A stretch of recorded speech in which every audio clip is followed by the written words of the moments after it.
ابن تیمیه رحمه الله یو کتاب ولیکو په عقیدې باندې او دغه کتاب د وجې نه علما راپاڅېدل په ده باندې سخت ردونه وکړل تر دې چې د مصر بادشاه سلطان رکن الدین راولګېدو ده پسې سوال جواب وکړو چې ته راشه مصر ته او بحث وکړه د علماو سره مناظره وکړه. ابن تیمیه رحمه الله د خپل ورور عبدالله عبدالرحمن سره شو او راغی مصر ته. په مصر کې کله عدالت ولګېدو ابن تیمیه رحمه الله خپل خبره شروع کړه او دا یې وی چې بسم الله الرحمن الرحیم ان الحمد لله نحمده ونستعینه. دا خبره کوله په دغه دوران کې قاضي راولګېدو او ده ته یې وی چې ته موږ د خطبې دپاره نه یې راغوښتې بلکې خپله خبره واضح کړه. طبعا اعتراضونه دي د هغې جواب وکړه.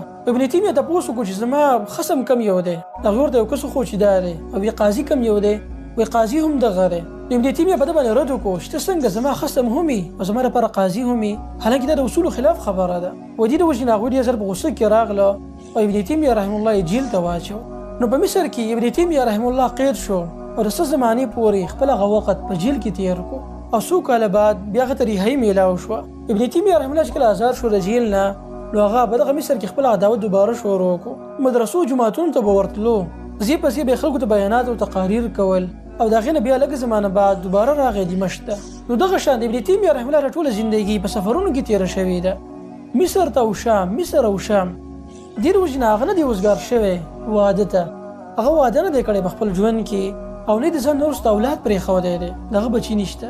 نو کله چې ابن تیمیه راغی شام ته نو هغه دوباره خپل هغه کار شروع کړو او په دغه دوران کې دې راولګېدو مکمل یو کتاب یې ولیکو فتاوی ولیکله کوم چې نسبه مشهوره ده په مجموع الفتاوا باندې. نو دغه شان ابن تیمیه د شام په دغه علاقه کې په خپل کار کې مصروف و. په دغه دوران کې بیا بله مناظره وشوه د دغه زمانې د علماو سره او د هغې په نتیجه کې د مصر چې کوم سلطان و هغه فیصله وکړله د ابن تیمیه رحمه الله په خلاف باندې او دا یې ویل چې دې جیل ته واچولی شي. د ابن تیمیه په خپله زندګۍ کې تقریبا 15 ځله جیل ته اچولی شوی دی. نو دغه شان په آخري ځل باندې دې جیل ته راوستی شو او د دمشق چې کومه قیله وه په هغې کې بند کړی شو. ابن تیمیه په دغه جیل کې موجود و کتابونه به یې لیکل خلک به د ده خواله راتلل او په جیل کې به یې د نه زده کړه کوله. دې په دې جیل کې موجود و او په دغه دوران کې د یو کتاب ولیکو او دا کتاب یې د یو کس په خلاف لیکلی و چې هغه حکومتي سطحه باندې قاضي و. کله چې هغه ته دا خبر راورسېدو نو دغه قاضي ډېر په غوسه کې راغی او د بادشاه نه یې دا درخواست وکړو چې د ابن تیمیه رحمه الله نه دې دغه قلمونه واخیستلی شي په جیل کې. نو دغه شانتې وشوه د ابن تیمیه رحمه الله سره چې کوم کتابونه موجود و دغه ټول کتابونه او قلمونه د نه واخیستلی شو. دغه وجې نه ابن تیمیه رحمه الله ډېر زیات خفه شو خو بیا هم خپل کار جاري وساتو. په دې حالت کې هم د په کپړه باندې لیکل کول په دیوال به لیکل کول یا به څه کمر میلاو شو په هغې به لیکل کول او چې داسې به نه وه نو یو کس ته به زباني یو کتاب یادو. نو دغه شان په د آخري عمر کې د خلکو د زیاتې په ده باندې ډېر زیات سیوا شوی و تر دې وایي کله چې ابن تیمیه د جیل ته راتلو د دمشق دې قیلې ته او هغه بس دروازه بنده شوه نو هغه دا خبره وکړه چې فضرب بینهم بسور له باب باطنه فيه الرحمه وظاهره من قبله العذاب.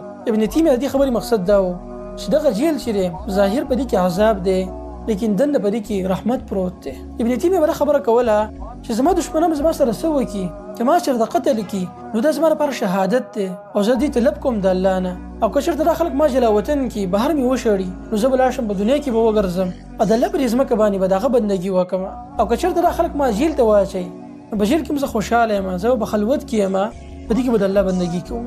نو د ابن تیمیه رحمه الله په خپله زندګۍ کې ډېر کتابونه لیکلي دي ډېر علم یې راجمع کړلی په خپل کتابونو کې او بعضې خلک وایي چې دا کتابونه 600 یا 700 جلدو ته رسېږي چې اکثر په هغې کې ضایع شوي دي او بعضې په هغې کې موجود دي. نو په دې جیل کې د ډېرو سختو او تکلیفونو د وجې نه د ابن تیمیه رحمه الله هغه جسم ډېر کمزوری شوی و او بیماري هغه ته لاحق شوې وه تر دې چې د ذوالقعدې په 6 تاریخ 728 هجرۍ کې ابن تیمیه رحمه الله په دغه جیل کې وفات شو. روایتو کې راځي ابن تیمیه رحمه الله په جیل کې موجود و او دغه دوران کې هغه 80 ځله د قرآن کریم ختم وکړو. وایي په آخري ځل باندې چې کله قرآن کریم ختموو هغه دې آیت ته راورسېدو چې ان المتقین فی جنات ونهر فی مقعد صدق عند ملیک مقتدر. وایي دا آیت وي او په دغه دوران کې دغه نه روح واغستلی شو او شیخ الاسلام ابن تیمیه رحمه الله کوم چې د خپلې زمانې یو اوچت عالم و هغه د دې دنیا نه رخصت شو. ابن تیمیه رحمه الله د وفات دا خبر په خلکو کې ډېر زر خور شو. تقریبا وایي ماسپښین مانځه نه بعد هغه له غسل ورکړی شو او ویلی کېږي چې تقریبا د 1 لاکه پورې خلک جنازې لپاره راغونډ شوي وو. ماشومان او زنانه بره کورونو ته ختي وو او دغه ځینې د خلکو ننداره کوله. بیا وایي چې شیخ الاسلام باندې مازدیګر مانځه نه مخکې جنازه وکړی شوه او دا جنازه بعضې وایي چې ابن القیم رحمه الله کړې وه، کوم چې د ده مشهور شاګرد دی او هغه ځان یو شیخ الاسلام دی. بیا د مازدیګر مانځه نه مخکې په ده باندې جنازه وکړی شوه. بیا په دمشق کې د جامع اموي سره خواته یو مقبره ده، په هغې کې د خپل ورور سره خواته ښخ کړی شو. ابن تیمیه رحمه الله د ځان نه وروسته غټه علمي ورثه پرېښودې ده.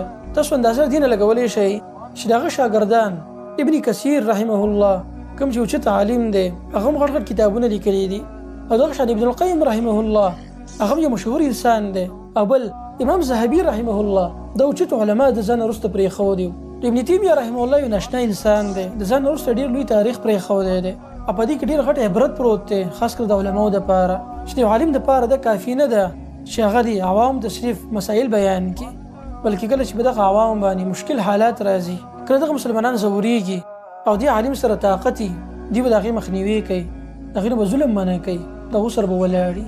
نو د شیخ الاسلام ابن تیمیه رحمه الله د زندګي څومره قیمتي وه او څومره لوی میراث یې پرېښودی دی د امت مسلمه دپاره، د هغې اندازه دې خبرې نه لګي چې د هغه د وفات نن څه له پاسه 200 کاله پوره شو، لیکن بیا هم د هغه نوم ژوندی دی په خلکو کې.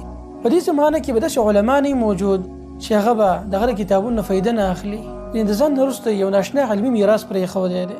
ابن تیمیه رحمه الله باره کې راځي چې هغه وایي درمیانه قد والی انسان و، نه ډېر دنګ و نه ډېر چیت، د رنګ نه غنم رنګ یې و، نه تک سپین او نه تک تور، بلکې دې په مابین کې وایي دا سترګې داسې وي ته به وایي دا ژبه ده خبرې کوي، په خبرو کې فصیح انسان و، ازادي خبرې به یې کولې، په خبرو کې اثر موجود و چې خبرې به یې کولې په مخاطب باندې به یې اثر کوو.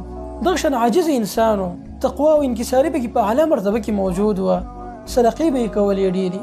وایي د باره کې راځي ابن تیمیه رحمه الله پیره په لاره کې د یو غریب سره میلاو شو او د هغه سره خبرې کولې، او لږ وخت بعد ابن تیمیه رحمه الله یو کوټ اغوندلی و، هغه یې ویستو او دغه غریب له یې ورکړو. الله سبحانه وتعالی دې رحم وکړي په شیخ الاسلام ابن تیمیه رحمه الله باندې، او د هغه چې د آخرت کوم ژوند دی هغه دې الله د فراخو وکړي. آمین.